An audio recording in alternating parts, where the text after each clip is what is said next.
Yeah, that shit wasn't close this time. Not remotely. DDP put on probably the best performance of his career. I have never seen him look that sharp. He took it to Sean Strickland. Sean, like, you know, the first one was razor close, and I'm glad I watched tape on it. Like, or by tape, I mean just watching the first fight again. Because originally I was thinking, it's probably going to be kind of the same thing, you know, just unstoppable force, immovable object type shit. But no, DDP kind of schooled him a little bit. That is how you beat Sean Strickland. We'll get more in depth, but yeah, honestly, pretty good fight card. Like, it maybe there were more decisions than I thought there would be. Besides like the Kong Wang fight being a little slow, and maybe the Zhang Weili and Suarez one. I don't know. In general, there wasn't really much of anything of a dud on this card. This is like one of those, as I mentioned in the prediction video, that we're going to look back on more fondly than we were thinking about it going into it. I did okay on picks. 6 right, 6 wrong. I don't know if I should count the draw. Nah, I should. 6 and 7, so, you know, not great. It's okay, whatever. Unpredictable sport.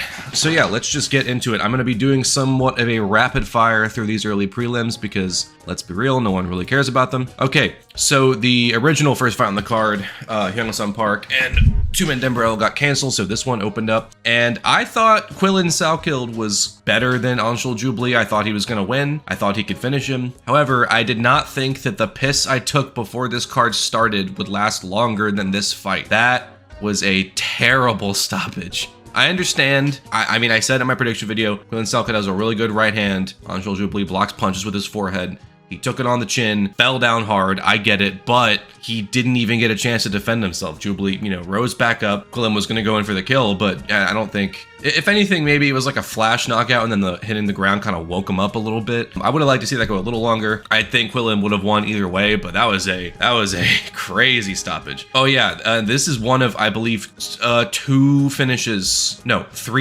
the card. Okay, so I got this one insanely wrong. I admittedly maybe should have done more research on Mikhailov because I did not know he could strike like that, bro. All I saw was grappling shit and just kind of, you know, fishing for submissions, and I watched everything from Kevin Jusset in the UFC and saw how good he was at kickboxing, but Mikhailov, he kind of made Kevin Jusset look a little weak sauce, man. He turned this pasty white French man into multiple shades of red. I really did not. I mean, it was very comfortable for Jonathan Mikhailov, and it was pretty much all on the feet, and it was more fun than I thought it would be. I thought it would be kind of a grappler versus striker thing. Shows what I fucking know.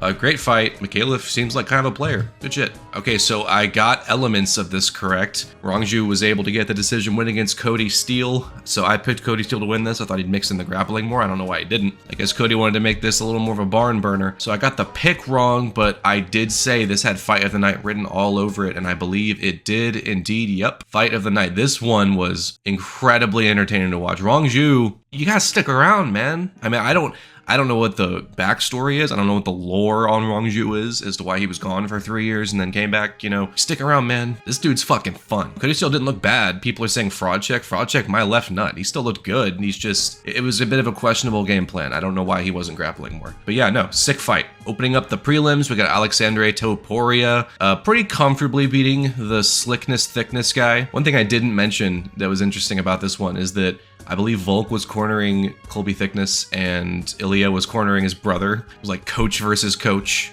And yeah, I said I didn't really care about this fight going in too much besides the name value, but I'm actually kind of interested to see how Topuria plays into things at Bantamweight. He really is just like his brother. He boxes the same way. He moves his feet the same way. We got to see a bit of grappling in there. Maybe it wasn't as flashy or dominant as an Ilya Topuria one. Maybe he doesn't hit as hard as his older brother, or is he his older? I believe he's his older brother. But yeah, no, a still solid win. It's kind of funny. It's kind of interesting having basically a clone of a champion a weight class below, just in terms of their style. So let's see how things go with this guy. Colby Thickness, I think honestly keep him around. He's not bad. He looked pretty slick. He had some slickness in there. And we had Kong Wang versus Bruno Brazil. This one went pretty much how I thought it would. Some people were I was wary about it, but some people were kind of picking Bruno Brazil based on the potential for a grappling threat, but I did not see any evidence of that in her fights. I thought if this was just going to be a striker versus striker thing, then Wong. Kong Wang was going to kind of mop her a little bit, and that's what happened, as you see. Yeah, this was a much more favorable matchup for Kong Wang. Maybe not the most eventful fight, you know, definitely. Oh, I forgot that Kong Wang got 2 takedowns on her. Holy shit. Okay, so yeah. Let's hope Kong Wang can kind of capitalize on this momentum, get a couple extra wins. She's definitely entertaining. I was happy to get this one wrong, honestly. I kind of wanted to pick Tom Nolan, but I just thought Barshov would be a little too slick on the feet for him. But Tom Nolan, man, you never judge a book by its cover. He got, you know, knocked out in his first fight in the UFC, has won 3 straight. He looked better in this one than he's looked in any of the others, because even in his 2 wins, he got caught, and I was really worried about his chin going in here against it. Not like a power puncher or anything, but someone who definitely crisp striking in Barshov. But, you know, Nolan took him down. Nolan went for some submission attempts, and he was lighting him up on the feet using his range. Honestly, really fun striker matchup. I'm happy he won. Yeah, good win, Tom Nolan. I'd be kind of interested in a Tom Nolan versus Drew Dober or Matt Frivola. Frivola seems to be the kind of the gatekeeper to the gatekeeper. He's like right outside the rankings, or occasionally at number 15. Let's see one of those. That'd be fun. I'm shooting myself in the foot over this one. Gabriel Santos got the finish over Jack Jenkins. In that first round, I mean, Jack looked really good. He was able to rock and send Santos careening to the floor and was, you know, getting the better of him in the exchanges. But then Gabriel Santos switched it to grappling in the second round, kind of wet blanketed him, kind of stunk it up a bit, but, you know, took that round and then got the submission in round 3. Good win, Gabriel Santos. Maybe it wasn't as fun. The first round was certainly explosive. I don't blame Santos for doing that. Like, he was getting lit up. I don't think it's unreasonable to want to, you know, get a breather, but yeah, maybe not as exciting as I was thinking it would be, but still good win, Gabriel Santos. All right, so now we're at the main card. Jake Matthews and Francisco Prado went back and forth, and this one pretty much went to a T how I thought. I thought Jake would be too slick, too quick, moving too well. Prado's a little more flat-footed, and I also, the commentary even mentioned it, I don't think Prado has any business going up to welterweight. He is a good-sized lightweight. In a world where everyone fights at a more reasonable weight class to how they actually walk around, sure, I think Prado, you know, back in the day could be a good welterweight, but I just don't think he's big enough. I don't think he carried the weight as well, and I just thought Jake Matthews would be a little more used to moving around with that extra mass on there, and he was looking good, man. Jake Matthews occasionally, it's a very fickle thing. Occasionally Jake Matthews comes in there and looks like a world beater. He looked really solid in this fight. Again, is this worthy of opening up the main card? No, but it was still an entertaining fight. I mean, I don't think anyone was bored watching this. I'm trying to remain optimistic here because, yeah, this on paper, this card really is abominable, but I think every fight for the most part delivered. No one got this one right. We got Jimmy Crute, the majority draw merchant. So yeah, in the first round, Jimmy Crute looked fantastic. I was kind of sweating because on one hand I picked Bellato, but also I said I would cheer on Crute if he was getting the better of him, but he hurt Bellato early and then rode him on the ground and just controlled him for the rest of the round. It was a 10-8, just absolute ass whooping. And honestly, if the bell didn't ring, he was about to finish Bellato with ground and pound. It was on its way to that. Then saved by the bell, Bellato comes back, crazy recovery, and takes the last 2 rounds. Jimmy Crute was just too tired, and Bellato was probably also a bit tired after getting his face smashed in like that, but he was able to take the last 2, couple 10-9s, and so thus, majority draw, which is exactly how it should have gone. It would have been fucking annoying if it didn't go any other way. If Crute was given the decisions somehow, it would have been bullshit because the whole home crowd thing, and if Bellato was given it, it would have felt like, well, he didn't really get anything going in the first. So yeah, it is a draw, which means both guys kind of go nowhere. I guess you do a rematch between these guys. I guess that's the playbook. If there's a draw, then yeah, let's just run this one back. Crute apparently thought about retirement a couple years ago. That's why he wasn't in the cage for so long. And I kind of wonder if this might make him rethink doing that again. But honestly, you can't do anything else with these guys off a draw, so just run it back. Let's just see them fight again. Fuck it. Yeah, so maybe I overthought this one a little bit. Maybe I should have picked the 6'7" monster to knock out Justin Tafa. And maybe the Austin Lane comparison wasn't that fair because Teixeira is clearly leagues better than him. So yeah, 30 seconds in, Tafa gets, you know what's crazy? It wasn't even like a head kick from range or anything. It was in the clinch, elbow. Like basically he finished Tafa the way I thought Tafa would finish him. So good shit. But you know what? Again, I'm going to look for positives here. I'm glad he got the win because we need some interesting players at heavyweight. We need some monsters. Please God. So honestly, good. Get him a ranked fight. Fuck it. Get him in there against Dontel Mays. Take his ranking spot. He's going to win that fight. he will win that fight. He will beat a bunch of the guys in the top 15. He's clearly a problem. This fight is how McGregor fans thought the Khabib fight was gonna go. Female Khabib, my ass. Nah, I'm just playing. Suarez is good, she's talented, but Zhang Weili's just on another level these days, man. Strawweight GOAT, no question. Number 2 female GOAT, right behind Amanda Nunes. She's got to be. I thought it would be a little closer. I thought Suarez would be able to implement the dominant grappling a little more, but it was basically Suarez takes the first round, but even by the end of it, even though she was able to get like 3 minutes of control time or something, Weili was able to buck her off at the end of it and then get on top herself. And so just even that early, Weili proved that even if she couldn't stop every takedown, she could reverse things. And then the next 4 rounds, man, just fucking chef's kiss from Weili. Like, not lighting the octagon on fire or anything, but just so comfortably beating Suarez on the feet, stuffing every takedown, shucking her off, making it look easy. How can you not love Zhang Weili, man? Sucks for Suarez, you know. It's crazy. She was the favorite going into this fight, the slight favorite. It was basically a pick'em.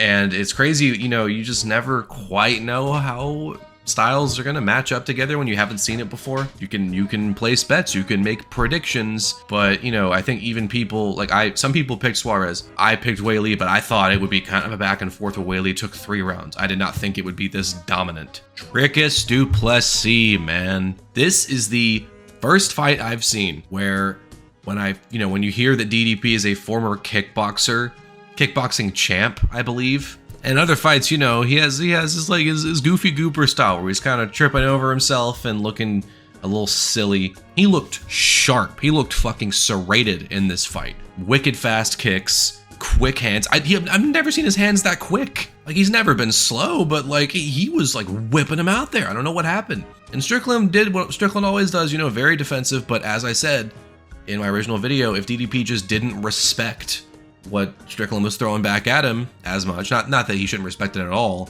but you know, clearly there's a power discrepancy between the two. If he didn't respect Strickland as much, he'd have more confidence to move in and basically just keep Strickland busy with defending all this shit, and Strickland wouldn't be able to, like, Strickland's not really a counter puncher like that. I mean, he kind of is, but he's not like, if he's kind of being defensive and then being offensive, like he's doing one or the other. And so if you can overload him with just having to defend everything, he's not really going to get anything going. And that's kind of how the entire fight went. Strickland did not win a single round. He didn't win a single one. 50-45. What the fuck? Maybe part of it was staph. He did have that volcano on his arm. It looked kind of old though. It looked like it was scabbing over, so maybe that was like a couple weeks ago he had that. I think Islam Makhachev had a similar thing in one of his recent fights. But Strickland didn't, like, you know, maybe he wasn't throwing as much, but he didn't look that diminished. He looked like Sean Strickland to me. Whereas DDP, dude, I can't believe there was once upon a time that we were saying that he had bad cardio, and maybe he did kind of look tired in the Darren Till fight. But like, honestly, it's crazy we said that because this dude has like the best cardio in the division. He was throwing leather in the first 3 rounds and kept it up towards the end. It was crazy. And again, even if he wasn't like landing as much, Strickland was still defending everything very well. The judges are just seeing him throwing things. And even if it's catching on the guard, it's just he kept it busier. He kept it busier. He stayed in Strickland's face. He pushed him back. Was kind of having his way with him. And then in the 4th round, he breaks Strickland's nose. I've never seen Strickland this hurt before, besides obviously the Pereira knockout. But I just mean, you know, barring knockouts, I've never seen Strickland that compromised. DDP hits him with something, and then Strickland has like a bit of a delayed reaction and backs up, and apparently he reset his nose. That's why it was backing and basically running away, because he was just trying to reset his nose so he could keep fighting. Strickland is one tough motherfucker. That is crazy. But yeah, man, again, how can you not love DDP? I know he's beating all your favorite fighters, but this dude is an exciting champ. He might be one of the better champs we got right now because he fights often. He always brings it. He's an underrated trash talker. He's a stand-up guy. I'm a DDP fan. I already was, but he looked so good in this fight. Like, it really is true what they say. Like, when these fighters become champions, it's like they level up. They just get better. I don't know if it's a confidence thing, maybe, but I think that Khamzat Chimaev fight is very interesting. That's such a sick fight. He called out Pereira. No, I want the fucking Chimaev fight, and then maybe the Imavov fight, and then we can talk about Pereira. You ain't getting the Pereira fight off of 2 defenses. I'm sorry. I do want that eventually, just not right now. All right, that was my recap for the event.